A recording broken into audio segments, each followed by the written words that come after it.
En fait, moi, j'ai décidé de faire davantage de cas cliniques, en fait. Donc, je vais essayer de passer quelques messages avec les cas cliniques, avec l'expérience donc en neurotox, euh, pour essayer, parce qu'en fait,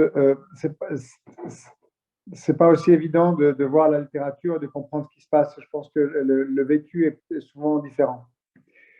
Donc là, vous avez tous les différents traitements. Je vais pas les traiter tous parce que comme discuter avec Baudouin, je ne vais pas m'attarder sur des traitements qui sont utilisés essentiellement en hématologie. Donc, je vais faire sur tous les médicaments qui sont concernés par l'oncologie. Donc, je ne ferai pas de carticelle, je ferai pas.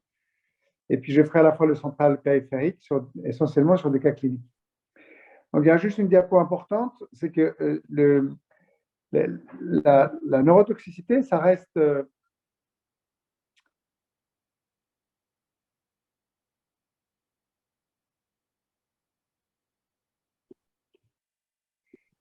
la neurotoxicité, ça reste un diagnostic d'élimination.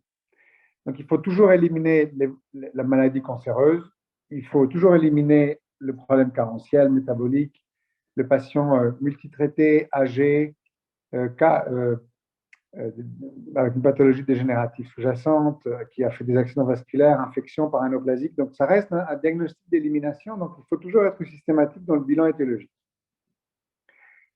Donc, si je fais le cas numéro 1, c'est un cas qu'on a vu il y a 2 ans, un carcinome indifférencié du sinus frontal droit, une extension locorégionale de cellule ethmoïdiale droite. Et puis, c'est un patient qui va être opéré et qui va recevoir par la suite une chimiothérapie. Donc, théoriquement, c'est un patient qui est de très bon pronostic. Ils vont faire une chimiothérapie avec 3 cures de taxol et cisplatine. Et le patient va nous être adressé pour des douleurs lombaires et des paresthésies distales au niveau des membres inférieurs et au niveau des mains. Donc, il est adressé en électromyogramme en ville et puis l'électromyographiste va nous l'adresser dans un deuxième temps parce qu'il y a un déficit moteur qui apparaît, il y a une aréflexie diffuse et il y a une évolution finalement sur 2 ou 3 mois qui est assez inhabituelle pour lui, pour une neuropathie possiblement platine. Donc, juste très, très rapidement pour vous dire l'évolution physiologique d'une neuropathie chimio-induite, c'est effectivement une neuropathie qui apparaît pendant le traitement chimiothérapeutique. C'est une neuropathie qui est caractérisée essentiellement par des troubles de la sensibilité. Et ce qui va se passer, c'est que quand on arrête les drogues, globalement, ça stabilise les gens, puis ça s'améliore dans les 6-9 mois, voire un peu plus, avec souvent des séquelles. Ça, c'est l'évolution physiologique d'une neuropathie chimio-induite, avec quasiment toutes les drogues. On est dans les drogues cytotoxiques, comme ici avec le taxol et la platine. Il y a une exception avec les platines, parce qu'il peut y avoir une aggravation qui survient dans les 2 ou 3 mois, l'arrêt de la chimiothérapie. Et puis, il y a une autre exception avec l'oxaliplatina qui peut donner des manifestations de neuropathie pendant les cures, et ça disparaît dans les 5-7 jours, ça se passe au froid, bref. Donc, c'est une neuropathie sensitive. Parfois, on peut avoir des signes moteurs, mais les signes moteurs sont souvent modérés, et ça s'arrête au niveau des crampes. Et on le voit beaucoup avec les épotylones, parfois avec la vincristine. Parfois, on peut avoir de la dysautonomie. Et la dysautonomie, c'est quand on la cherche en général, qu'on la trouve. Le patient, quand il arrive avec une dysautonomie spontanée, il faut se méfier. C'est un drapeau rouge, comme le déficit moteur. C'est un drapeau rouge, il faut en général chercher plus loin. Et c'est pareil avec l'atteinte des nerfs crâniens. Il faut se méfier. Ça existe avec les platines, avec la vincristine, avec des O12, mais ça reste un diagnostic d'élimination. Il faut se méfier de la méningite ou de la métastase de la base du crâne. Donc ça, c'est l'évolution d'une neuropathie sensitive habituelle à toutes les drogues. Ici, en fait, le patient, il vous est adressé parce qu'il a une neuropathie qui est étiquetée axonale non longueur dépendante, on va voir juste après. Et en fait, globalement, toutes les chimiothérapies cytotoxiques donnent des neuropathies axonales. Et dans un contexte de neuropathie axonale, quand les petites fibres uniquement vont être touchées, l'EMG peut être normal, c'est le cas souvent du taxol. Quand il y a une neuropathie des grosses fibres, et c'est l'axone qui est touché à ce moment-là, et ça peut être longueur dépendant ou non longueur dépendant, Et le cas du platine, c'est souvent non longueur dépendant. Et les cas de la vincristine ou du taxol, c'est souvent longueur dépendant. La question, c'est est-ce qu'il peut y avoir des polyneuropathies démyélinisantes? La réponse est globalement non, sauf avec les thérapies ciblées et avec les inhibiteurs de checkpoint humain et avec quelques rares cas de chimiothérapie cytotoxique comme les platines.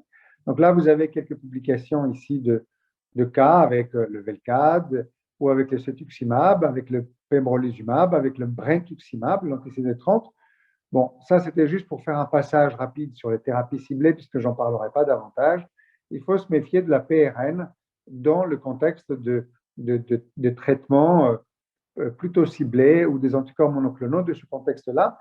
C'est exceptionnel avec des chimiothérapies toxiques de faire des tableaux de démyélinisation.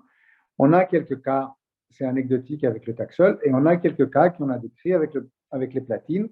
Il faut connaître. Et c'était la question qu'on s'est posée chez ce patient, est-ce qu'il n'y avait pas une neuropathie démyélinisante secondaire aux platines? On avait un tableau sensitif et moteur, et l'électromyographiste qui a fait l'examen, donc Karine Viala, trouve qu'il y a une neuropathie sensitive qu'elle qualifie de non longueur dépendante, parce qu'en fait, on a des anomalies qui finalement prédominent davantage en membres supérieurs qu'en membres inférieurs. Ce n'est pas quelque chose qui va d'abord toucher les membres inférieurs, puis tardivement le membre supérieur. Et puis, elle va être assez étonnée des potentiels moteurs, que normalement, on n'a pas d'avoir d'anomalie dans un contexte de taxol ou de cisplatine. Et c'est là où elle va se poser la question d'une PRN, et donc des potentiels moteurs bas, sans anomalie de vitesse ou de latence distale, mais elle s'interroge sur un mécanisme donc différent que d'une polyneuropathie axonale toxique. Et là où elle va vraiment tilter, c'est que quand elle va mettre l'aiguille, elle va trouver beaucoup de dénervation. Et cette dénervation, c'est davantage un phénomène qu'on n'a jamais dans une neuropathie chimio-induite à médiation histotoxique. Et donc, c'est là qu'elle va véritablement poser la question d'une PR. Donc, en fait, ça, c'est les hypothèses qu'on va évoquer à ce moment-là. Est-ce que c'est vraiment une neuropathie sensitive aux platines? Ça colle avec la pathologie sensitive de l'EMG, mais ça ne colle pas avec l'atteinte motrice. Est-ce que c'est une neuropathie au taxol? Ça ne colle pas parce qu'il y a beaucoup de moteurs et puis les membres supérieurs sont trop touchés. Est-ce que c'est une PRN? C'est la question qui se pose. Mais en fait, ce que je vous disais au départ, par rapport à cette dénervation et par rapport à ce tableau extrêmement rapide, et par rapport à ce peu de cure de taxol et de cisplatine, par rapport à une... On est allé, d'autant plus qu'il y avait des troubles sphinctériens, on est allé à l'imagerie du rachis et à l'imagerie cérébrale et à la ponction lombaire. Et cette imagerie du rachis trouve des nodules tout le long du rachis, des nodules que, comme Émilie vous l'a dit, sont très évocateurs dans ce contexte-là de quelque chose de néoplasique. Des nodules qu'on trouve également dans les leptoménages du cerveau. Et donc, le diagnostic, l'appel le confirme avec 75 éléments que de cellules tumorales. C'était une évolution tumorale à l'intérieur des ménages, dans une réévolution d'une pathologie de façon très étonnante, puisqu'en fait, c'était une pathologie qui a été opérée de façon optimale, qui avait été irradiée, qui avait été chimiothérapiée, et qui était une pathologie qui, théoriquement, ne va jamais, sinon rarement, dans les ménages, dans une réévolution, et surtout pas dans les 2 ou 3 mois d'une thérapeutique efficace. Donc, on était encore plus étonnés, mais ça montre bien qu'il faut toujours avoir en tête qu'il peut s'agir d'une surprise, d'une réévolution, et donc il faut être systématique dans le bilan. Et il faut toujours confronter l'EMG à la clinique. Et donc l'EMG, là, dans ce contexte, ne collait pas avec la clinique. Et surtout, il y avait de la dénervation qui a orienté vers un processus beaucoup plus rapide qu'une neuropathie chimio-induite. Alors, le cas numéro 2, c'est une patiente qu'on a eue il y a maintenant pratiquement 8 ou 9 ans, qui avait reçu du pembrolizumab un peu dans un contexte d'essai pour un mélanome qui était BRAF non muté et qui avait répondu de façon assez spectaculaire, mais qui a été adressé en électromyogramme pour une fatigue, un ptosis, une diplopie et une parésie des bras, des membres supérieurs en proximal et une dysphonie. Et la seule chose étonnante, c'était qu'il y avait des CPK très élevés, à 1500 pour une normale inférieure à 200. Donc, quelque chose qui est assez incompatible avec une myasthénie seule. Et donc, il nous est adressé à ce moment-là pour une myasthénie. Et donc, c'est Thierry Maisonneuve qui fait l'électromyogramme et il trouve absolument pas de décrément. Et il est très étonné parce qu'il trouve des anomalies myogènes dans les muscles qu'il pique en proximal. Et puis, il va directement faire la biopsie musculaire. Ça doit être parmi les premières biopsies musculaires qui ont été faites dans ce contexte avec pembrolizumab. Et donc, il va complètement définir une pathologie qui était plutôt lymphocyte T, donc ce n'était pas une dermatomyosite dans un contexte avec des lymphocytes B, paranéoplasique. Il y avait des foyers nécrotiques multifocaux, et c'était davantage des foyers multifocaux nécrotiques avec un peu d'inflammation et beaucoup de macrophages. Et la patiente, finalement, elle a reçu du temozolomide en compassionnel, elle est décédée moins d'1 an après. Donc, c'est un cas qu'on a publié il y a plusieurs années, et c'est un cas qui a conduit donc de myosite, qui était donc la première myosite qu'on a vue, et très rapidement, on a publié dans les 2-3 ans qui ont suivi une dizaine de myosites, et la grande particularité de ces myosites se présentait de la même façon, 2 fois sur 3, avec un tableau et un syndrome pseudomyasthéniforme. Donc, avec une atteinte oculomotrice, bulbaire, proximale membre supérieur, et des CPK toujours élevés. Donc, véritablement, une présentation clinique de myasthénie, mais véritablement des tableaux de myosite. Et l'anapathe, à chaque fois, c'était de la myosite. Et nous, en tout cas, dans le service, on n'a jamais trouvé d'anomalie de la jonction neuromusculaire. À l'époque, le pronostic était défini par l'atteinte myocardique. Il y avait quasiment 40 ou 50% de décès à ce moment-là quand il y avait une atteinte myocardique. Aujourd'hui, c'est largement diminué, voire quasiment absente, avec les traitements très précoces qui sont installés. Et en fait, ce qui est très énervant, parce que nous, de notre expérience à Onconeurotox et à la Pitié-Salpêtrière, on a aujourd'hui plus de 60 cas de myosite. Et en fait, on n'a aucun de myasthénie. Et c'est extrêmement étonnant. Soit on n'est pas bon, soit il y a un problème. Et le problème, c'est que tous ces tableaux-là, c'est vraiment des tableaux de présentation pseudo-myasthéniforme.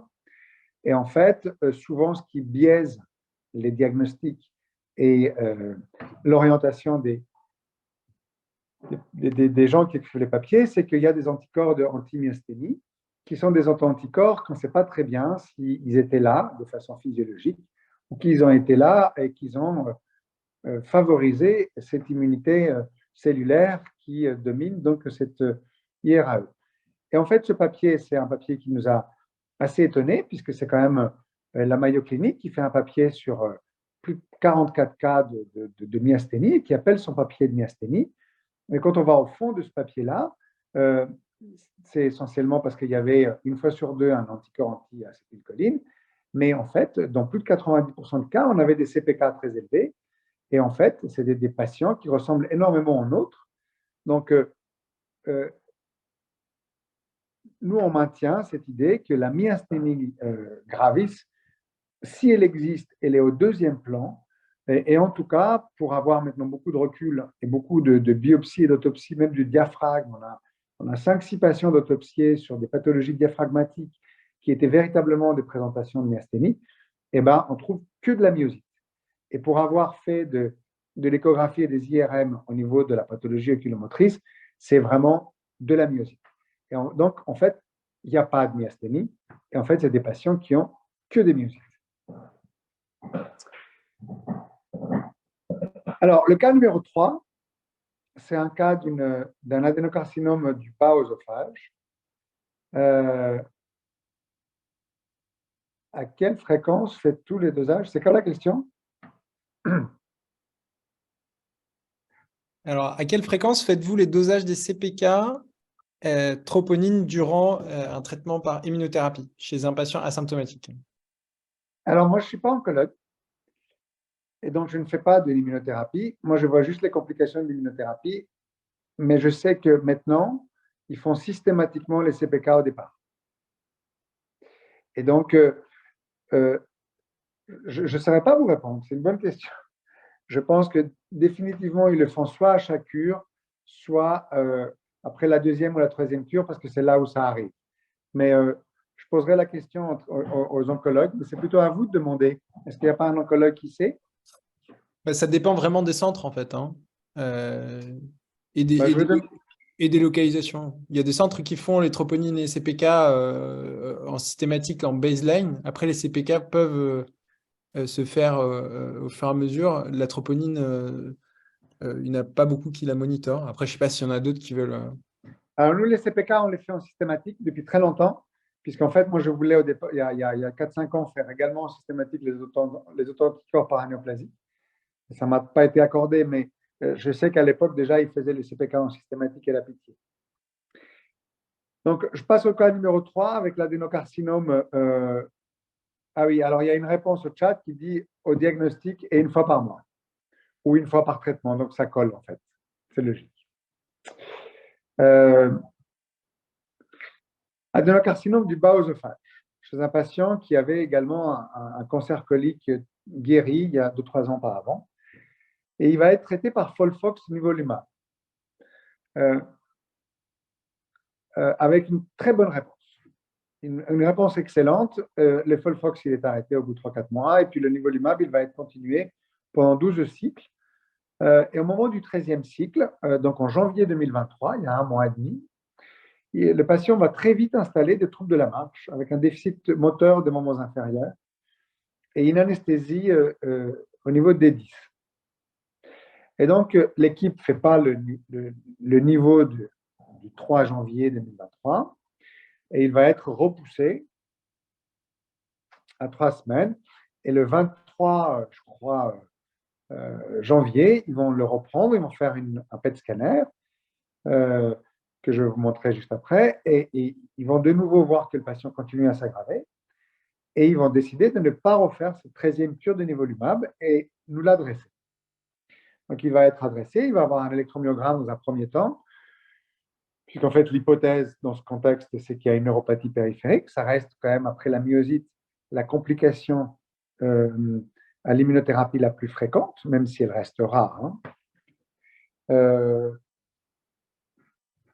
Et en fait, l'électromyogramme, il est pas terrible, mais c'est un homme qui a déjà reçu beaucoup de chimiothérapie, qui a beaucoup d'arthrose, qui a 72 ans, et il y a une atteinte motrice dans les membres inférieurs qui est assez marquée. Rien dans le membre supérieur, il n'y a rien pour une démyélinisation, donc on n'a pas de critère de polyradiculonévrite. Là, vous avez des vitesses qui sont un tout petit peu basses, mais en fait, elles sont basses avec des amplitudes extrêmement faibles, donc en fait, il faut se méfier de ça, mais quand même, on le retient dans cette hypothèse. Et il y a les sensitifs qui sont également pathologiques et qui sont pathologiques de façon non longueur dépendante. Donc, en fait, ça rentre possiblement dans le cadre d'une polyradiculonévrite. Donc, le problème, c'est que le patient va continuer à s'aggraver, à la fois sur le plan moteur et avec des troubles sphinctériens. Donc là, on sort un tout petit peu de la polyradiculonévrite. Certes, la polyradiculonévrite aiguë peut avoir des troubles sphinctériens, mais c'est assez rare. Enfin, c'est plus qu'exceptionnel. Et donc, ce patient va avoir une IRM, puisque la première hypothèse qu'on fait à ce moment-là, c'est l'hypothèse d'une myélite, puisqu'on a eu dans le service des myélites. Et donc, c'est exceptionnel, hein, puisqu'on a publié une série nationale de 7 cas, donc ça reste quelque chose d'exceptionnel. Mais en fait, l'IRM ressemble à ce qu'on a vu avec les myélites, très étendu, mais le patient n'a pas été injecté. Et donc, ce qui est très étonnant dans cette histoire pour une myélite post-immunothérapie, c'est que ça arrive au bout de 12 cures d'immunothérapie. Donc ça, c'est extrêmement étonnant et atypique. Et puis, ça nous gênait un tout petit peu qu'il n'y avait pas d'injection. Mais on a été extrêmement rassurés par le PET scanner du 23 janvier, qui était strictement en rémission et en réponse complète pour la pathologie tumorale non systémique. Donc, ça veut dire que l'hypothèse qui était celle d'une hypothèse infectieuse, en fait, on ne peut pas en avoir quasiment de la pathologie infectieuse, même si on fait l'appel systématiquement. Et donc, l'hypothèse qui sortait ici, c'était possiblement une hypothèse tumorale, si ce n'était pas une hypothèse iatrogène. Et donc, on a complété l'IRM médulaire avant de faire la ponction lombaire. Et l'IRM médulaire complété avec une injection montrait que ce que le radiologue finalement disait, mais je ne vous l'ai pas montré, qu'il y avait une image un tout petit peu avec un signal différent au niveau thoracique, à peu près au niveau thoracique 6 ou 7, avec une image avec un signal différent en hypersignal flair, et puis surtout un hyposignal en T1, et puis surtout une prise de contraste, et avec une diffusion qui était très en faveur de quelque chose de pathologique et de tumoral. Et la ponction lombaire a complètement confirmé qu'on était dans une pathologie avec des métastases médulaires et méningées, et avec donc plein de cellules tumorales en amas, avec une immunohistochimie qui fixait pour le CK20, donc qui correspondait parfaitement à l'adénocarcinome qui avait se passé au niveau de l'œsophage. Donc, c'était une histoire extrêmement étonnante. Ça montre encore une fois qu'il faut faire très attention. Et il faut faire très attention, sur le fait que ça reste toujours un diagnostic d'élimination. Il faut être systématique et il faut faire, quand vous avez une symptomatologie centrale, aller jusqu'à l'IRM médulaire et puis il faut toujours faire la ponction lombaire. Donc, il faut être systématique. Et il faut être très, très attentif au fait que, dans notre expérience, on n'a quasiment pas de la toxicité au-delà de 3, 4, 5 cures d'immunothérapie. Et donc, quand on a un patient qui est sous immunothérapie depuis 1 an, eh ben, c'est extrêmement étonnant que ce soit de la toxicité. Donc, en fait, ça reste une règle que systématiquement on découvre en pratique, même si on a eu quelques surprises avec des iatrogénies survenues 1 an après. Et encore, la surprise chez lui, mais on a eu 3 ou 4 cas de ce type-là, c'est que c'est des patients finalement qui répondent de façon tellement spectaculaire à l'immunothérapie et qui avaient un pronostic tellement différent avant l'immunothérapie, et que l'évolution peut passer par des localisations métastatiques nouvelles, très atypiques, alors que la pathologie systémique est complètement en rémission, et ben, la pathologie repart sur des organes où on n'avait pas l'habitude de l'avoir avant. Donc là, ici, la ménage, et on a eu donc effectivement 2 ou 3 cas avec Saint-Antoine, avec des patients avec du côlon qui avaient toujours une réponse systémique, mais une pathologie qui repartait 1 ou 2 ans après sous immunothérapie au niveau ménager. Alors, je vais continuer avec des cas cliniques. Donc, ça, c'est lors de la réalisation d'une PL à visée diagnostique. Recommandez-vous de faire d'emblée une recherche d'anticorps anti-humains dans le LCR? Complètement, parce que vous allez voir après, la présence d'anticorps peut tout à fait faire le lit de l'iatrogénie à l'immunothérapie. Et donc ça, on le retrouve. Deuxièmement, parce que quand on les retrouve, ces anticorps, finalement, dans la grande majorité des cas, ils étaient déjà préexistants et c'est leur présence donc, qui favorise. Et parce que, dans une hypothèse de rechallenging par la suite, savoir qu'il y a des anticorps, ça fait que les patients ils ont une susceptibilité beaucoup plus particulière à faire de l'iatrogénie à l'immunothérapie. Et donc, il faut faire davantage attention et discuter un traitement préventif. Mais dans ce bilan, il faut aller très très loin dans le bilan de l'inflammation avec interleukine, phénotypage et puis toujours les cellules anormales dans les conditions qu'Émilie vous l'a rapporté. Donc ça, c'est une patiente qui a erré pendant 1 an en ville avec des paresthésies et des troubles de l'équilibre dans les 4 extrémités des paresthésies. Pendant 1 an, c'est une patiente, une actrice du théâtre, grosse fumeuse, et quelqu'un en ville va finir par lui faire les auto-anticorps. C'est un auto-anticorps anti-CV2.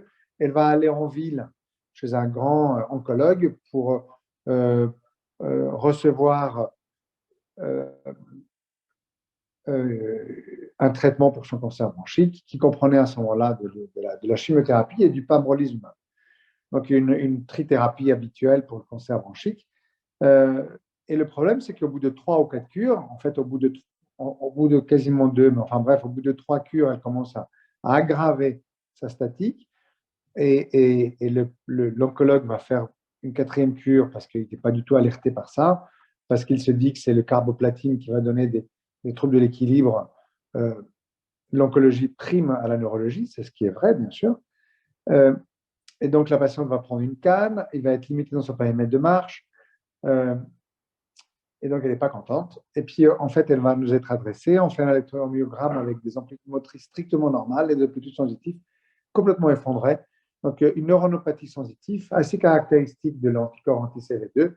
Et donc, on est face à un syndrome neurologique paranéoplasique qui va recevoir de l'immunothérapie et qui va s'aggraver de façon spectaculaire. Parce que si la pathologie auto-immune, de façon générale, s'aggrave jusqu'à 20-30% des cas, la pathologie paranéoplasique, probablement, elle s'aggrave jusqu'à 60% des cas et de façon beaucoup moins réversible que la pathologie auto-immune tout venant.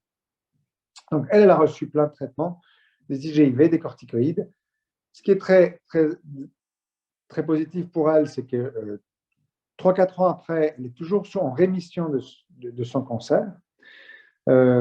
Aujourd'hui, elle a un traitement d'entretien parce qu'il y a des choses qui bougent, mais on est à plus de 4 ans, 4-5 ans après.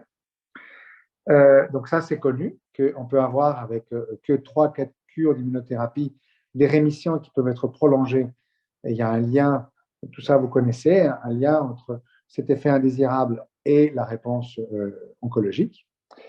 Et par rapport à la pathologie auto-immune, c'est quelque chose que, avec Christina Berzu, c'est quelque chose qui nous intéresse beaucoup et on est en train de travailler là-dessus parce que jusqu'à maintenant, tous ces patients étaient contre-indiqués dans les études. Aujourd'hui, c'est plus vraiment d'actualité, d'autant plus qu'on sait qu'il peut avoir des aggravations, mais pas toujours, dans 20-30% des cas. Et en fait, la problématique, c'est de savoir qui est le patient qui va faire cette IRAE.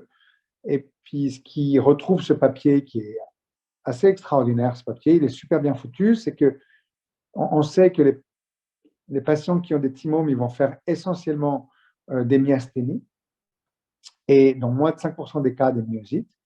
Et ça, c'est une série de 8 patients qui avaient des auto-anticorps, des anticorps contre l'acétylcholine, donc des anticorps de la myasthénie. Et les patients qui avaient ces auto-anticorps, donc il y avait 4 patients sur 8, c'est les seuls patients qui ont fait des myosites. Donc, on a 50% de myosites chez une population qui, normalement, on en fait 5%. Et en fait, c'est des présentations de myosites pseudomyasthéniformes, donc exactement comme celle que je vous ai décrite tout à l'heure. Donc, ça, c'est un papier qui nous montre très bien que la présence d'auto-anticorps fait le lit de l'IRAE.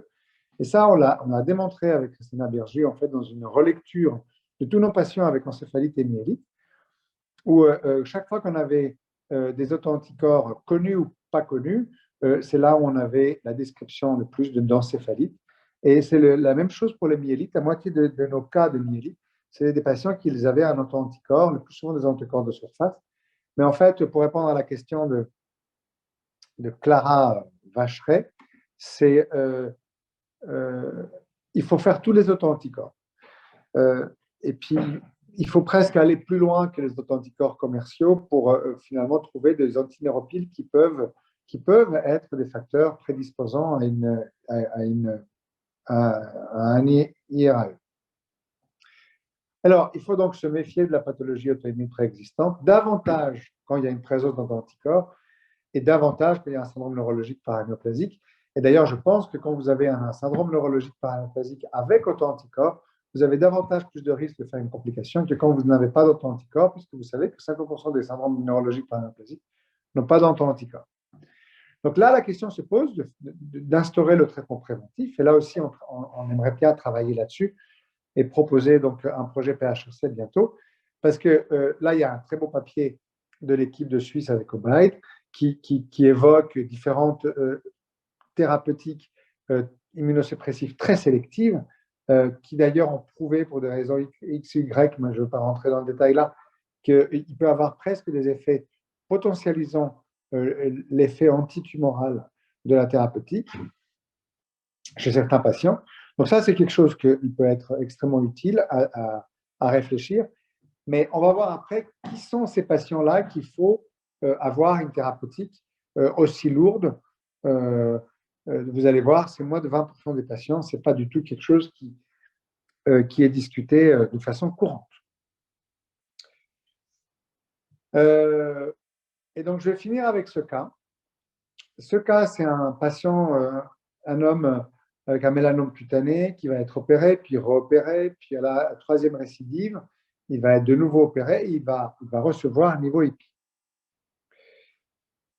Et puis, en fait, il va nous être adressé pour une suspicion de PRN devant un déficit moteur, membre inférieur, trouble sensitif, mais avec un niveau et une constipation et des troubles urinaires. Donc déjà, ça déborde un tout petit peu, mais pour être honnête, le patient, on l'a pris dans les 3 jours du début des symptômes, et c'est dans notre service qu'il est devenu plégique et qui nous a rapporté les troubles sphinctériens. On fait une ponction lombaire, 112 éléments, il n'y a pas de cellules tumorales. Donc ça, c'est assez habituel. Dans toutes les complications centrales, on a souvent une méningite associée. Et donc, c'est un patient qui est complètement plégique au départ. Donc là, il bouge quasiment pas. On va lui faire une thérapeutique avec des corticoïdes initialement. Et en fait, l'EMG montre quelques anomalies très proximales, mais finalement, on va très vite aller à l'IRM. Et l'IRM va montrer un hypersignal extrêmement étendu sur toute la moelle, sans aucune anomalie à l'injection et sans aucune suspicion d'une pathologie tumorale, chez un patient en rémission par ailleurs pour son cancer, pour son mélanome. Et on va le traiter donc parce qu'il avait un IL6 extrêmement élevé dans le LCR. Donc ça, dans votre PL, il faut systématiquement faire l'IL6 aujourd'hui, voire d'autres IL. Mais en tout cas, au moins l'IL6, parce qu'on a vraiment une cible thérapeutique avec le tocilizumab. Lui, il avait 64 en soutenir d'IL6 dans le LCR, alors pour une norme inférieure à 4. Donc extrêmement élevé, alors que dans le sang, son élévation n'était pas à x10, n'était pas à x15, comme dans le LCR. Donc il y avait vraiment une inflammation dans le LCR extrêmement importante. Et comme à l'époque, on ne savait pas si le TOCI passait véritablement bien la barrière, on a rajouté les JAK inhibiteurs. Et puis, on a fait un échange plasmatique pour nettoyer tout ça, un seul au début, pas sur une vision immunomodulatrice, mais véritablement pour nettoyer. Et on a fait les corticoïdes, comme dans tout IRM. Et en fait, le patient a évolué de façon assez spectaculaire, parce qu'il était plégique. Il a commencé à marcher à 3 mois, avec l'IRM qui s'est normalisé. Et puis, à 9 mois, il a repris une marche sans canne, il a monté, descendu les escaliers. Puis là, je l'ai revu à 3 ans. Il marche des kilomètres, 3-4 kilomètres. Il garde des troubles sphinctériens. Il fait 5 ou 6 autosondages par jour, mais c'est son seul problème finalement. Bon, ce n'est pas le des moindres, mais en tout cas, il a repris une marche, ce qui n'était pas du tout gagné au tout début. Et donc, ça montre que ces pathologies extrêmement sévères, il faut les traiter très, très vite, et très, très tôt et très, très fort. Et c'est le cas de la myocardite et c'est le cas de la myélite. Ce n'est pas le cas de toutes les autres complications neurologiques. Et en fait, on a les complications les plus graves, c'est donc la myocardite et la myélite. Et les complications, il y a les encéphalites aussi, mais il faut vraiment avoir les vraies encéphalites, soit les encéphalites avec anomalie IRM et avec le plus souvent des autoanticorps qui préexistaient, donc on est dans de véritables syndromes paranéoplasiques ou dans des flares finalement d'une pathologie auto-immune sous-jacente, parce que la majorité des encéphalites qu'on reçoit, ce sont des méningites avec une irritation un peu corticale et avec une symptomatologie encéphalitique, mais qui ne définit pas pour autant une encéphalite. Et donc, quand la méningite rentre dans l'ordre, la pathologie encéphalitique rentre également dans l'ordre. La méningite, c'est ce qu'il y a de plus bénin et c'est ce qu'il y a de plus régressif. Alors, quel patient il faut traiter? Il faut traiter la grande majorité des patients, on arrête les inhibiteurs de checkpoint IMA et puis après on met les corticoïdes et 80% des patients, ça suffit. Même s'ils gardent des petites séquelles, ça suffit, il faut s'arrêter là, il ne faut pas chercher d'aller plus loin et de faire mieux. Le problème, c'est quand les patients récidivent. Donc, si on a bien fait le traitement pendant au moins 2 mois pour les patients les plus sévères et que le patient récidive, il faut s'interroger sur un immunomodulateur, immunosuppresseur autre. Et c'est pareil pour les formes très sévères comme la myocardite et la myélite. Ça, c'est 20% des patients, et c'est ces patients-là qu'il faut systématiquement discuter en RCP. Donc, il y a ce très beau papier qui met un peu les… Mais il nous faut de la NAPAD pour ça, donc pour fixer finalement la cellule concernée et essayer d'avoir une thérapeutique très ciblée. Et ça, c'est le papier de Martins qui montre donc qu'en neurologie, finalement, on va utiliser les médicaments qu'on connaît, qui ne sont finalement pas spécifiques, mais il faut de plus en plus aller vers des traitements spécifiques, comme nous, on l'a fait donc, avec l'IL6, où il y a toute une réflexion sur l'IL1, IL17, IL23. Donc, il y a toute une approche qu'il faut peser le pour et le contre en fonction de la pathologie sous-jacente. Et donc, ça, c'est des dossiers qui sont discutés en RCP. Voilà. Idéalement, il faut avoir des gens qui connaissent bien l'immuno. Donc, nous, on a Christina Berju qui est neuro-immuno, mais il faut vraiment aller dans l'échange avec des internistes, avec des immunos pour pouvoir avancer dans cette approche plus spécifique que nous, neurologues, bien sûr, on ne connaît pas. Donc, je finis là-dessus. Donc, la radiothérapie, je ne vous ai pas parlé. D'ailleurs, j'aurais pu vous montrer des images qui faisaient très méningite carcinomateux chez des patients avec des Hodgkin 20-30 ans après, qui sont des trucs post-radiques. Mais voilà. Les chimiothérapies, donc ça reste un problème de neuropathie périphérique essentiellement. Le central, le plus souvent, ça rentre dans l'ordre. Les thérapies ciblées, ça donne beaucoup de stress. Mais en général, c'est avec des polychimiothérapies. Et donc, on essaie de passer à des monochimiothérapies. Mais quand on a des thérapies ciblées dans le cancer du rein, on n'a pas le choix. Donc, on change de molécule, mais on continue, on reprend. Et on fait plus attention, on espace un peu la perfusion. Et on fait attention à la tension artérielle. Et puis, il y a des neuropathies périphériques très rares, mais qui sont volontiers des myélisants. Et avec les inhibiteurs de checkpoint immun, donc vous avez compris, il y a tous les tableaux sévères qu'il faut traiter d'emblée.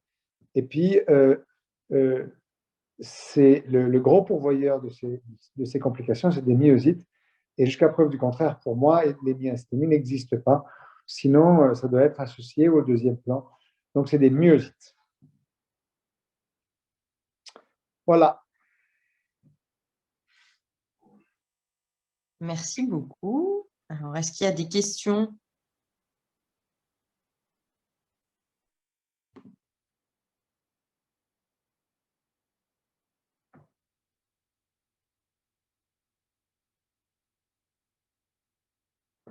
Alors, on a des remerciements, pas de questions pour le moment.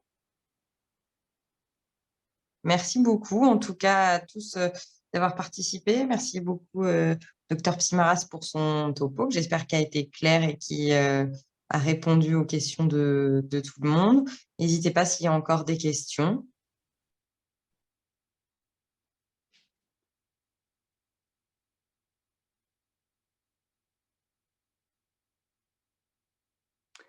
Alors, il n'y a pas l'air d'avoir de questions. Je vous dis à tous une bonne soirée. Il y a quelques personnes qui demandent si on pourra récupérer les diapos. Donc, nous, on va essayer de vous diffuser un replay de cette soirée pour que vous puissiez avoir, pour que ceux qui ne pouvaient pas être là puissent la voir, et puis aussi pour que vous ayez un peu les infos. Alors, je crois qu'il y a une question. Ouais, la mémentine. En fait, on a tout essayé, en fait, que ce soit avec des médicaments de l'Alzheimer et avec la mémentine. Il n'y a pas d'effet efficace démontré dans la littérature, mais il y a quelques patients qui décrivent finalement une stabilisation, voire une amélioration. Ça reste subjectif et en fait, nous, on n'hésite pas de le mettre, mais comme maintenant, tous ces médicaments d'Alzheimer, ils ne sont pas remboursés, les patients souvent refusent quand on leur dit qu'il y a peu de chances que ça marche. Mais globalement, non, il n'y a pas grand-chose qui fonctionne. Nous, pour la radiothérapie, quand on a des complications en dehors de la leucoencéphalopathie post-radique, on en a beaucoup moins finalement parce qu'on irradie beaucoup moins les patients jeunes. Mais quand on a des radionécroses, on fait volontiers de l'Avastin. Et au niveau central, c'est extrêmement efficace. Et on commence à le faire parfois dans des radiculoplexiques quand il y a une prise de contraste pathologique. Et en fait, l'Avastin montre une fermeture de la barrière et probablement une stabilisation clinique. Ça, c'est pour le post-radique. il y a une particularité pour la neuropathie optique post-radique, où là, en fait, on est plutôt dans une approche avec le tocilizumab. On a eu 2-3 cas intéressants avec le nerf optique et puis également avec les autres nerfs crâniens. Mais ça aussi, il faut le faire assez tôt, avant qu'il y ait quelque chose de fixé et de définitif. Donc, vous pouvez tout à fait volontiers nous adresser ce patient ou venir le discuter. On a une RCP en onconeuratox nationale qui a lieu tous les jeudis, les premiers jeudis du mois à 13h, enfin à midi. Ça se fait par mail, par vidéo, et ça marche assez bien. Vous pouvez tout à fait présenter des dossiers de ce type-là. Ok. L'Avastin, juste, c'est à quelle dose et est-ce que vous en faites une fréquence régulière ou c'est… Non, on fait la dose finalement, on fait la dose de 7,5 mg mètre carré, et puis en fait, on fait 4 tours maximum. En général, au bout de 2, on est fixé, mais on va jusqu'à 4. Et si ça marche, on en fait encore 2 en espaçant et on arrête. Et en fait, en général, quand on a une efficacité, il y a très peu de patients, moins de 10% de patients qui vont récidiver peut-être 6 ou 9 mois après le radionécrose. Après, la radionécrose, ça reste un processus qui finalement il est assez autonomisé et on sait que ça peut évoluer par palier. Mais aujourd'hui, il n'y a rien qui marche. Oui, premier jeudi de chaque mois, RCP onconeuratox. Vous pouvez tout à fait, via les organisateurs, Margot ou Baudouin, m'envoyer les gens qui veulent leur mail et je peux les mettre dans la liste de façon systématique pour qu'ils reçoivent la Oui, RCP. pas de souci. La prochaine a lieu Vous n'avez pas de mail générique ou de… Si, on a un mail générique, mais pour le moment, on passe par mon mail personnel, en fait. D'accord. On a un mail générique pour onconeuratox pour les avis, mais il n'est pas lu, je crois, de façon encore très systématique. On est en train de mettre ça en place. Et vous dites que c'est une RCP nationale, mais c'est géré par la Pitié, du coup? Non, en fait, onconeuratox a été initié entre le Val-de-Grâce et la Pitié il y a 15 ans, grâce à Jean-Yves Delattre. Et en fait, très vite, via la NOCEF, depuis maintenant 4-5 ans, on est parti sur un truc national. Et donc, maintenant, il y a des gens de Lyon, de Marseille, de Bordeaux, de Nantes, de Lille qui participent. D'accord. Et vous centralisez les demandes? Et nous, on centralise les demandes. D'accord. Bon. Bah, merci beaucoup pour le topo très clair, les cas cliniques, je pense, qui nous ont tous interpellés par rapport à des situations qu'on a déjà eues au quotidien. Bon, évidemment, on n'a pas des myosites tous les jours, mais si on tombe dessus, on sait à qui adresser. J'en profite aussi pour remercier le docteur Lerin, je ne sais pas si elle est encore là, et remercier également l'ANAINF d'avoir accepté cette collaboration, on l'espère régulière. Et puis, je remercie également l'ensemble des participants d'être venus ce soir. Je rappelle, on a une médaille d'or des participants ce soir, plus de 180. Oui, merci beaucoup à tous et merci à toi, Baudouin, pour l'organisation. Et à bientôt. Au revoir, Au merci. revoir. Et juste, voilà, pour ceux qui sont encore connectés, on a une soirée oncogynéco début mars, le 7 mars exactement, qui sera aussi en distanciel. Bonne soirée à tous.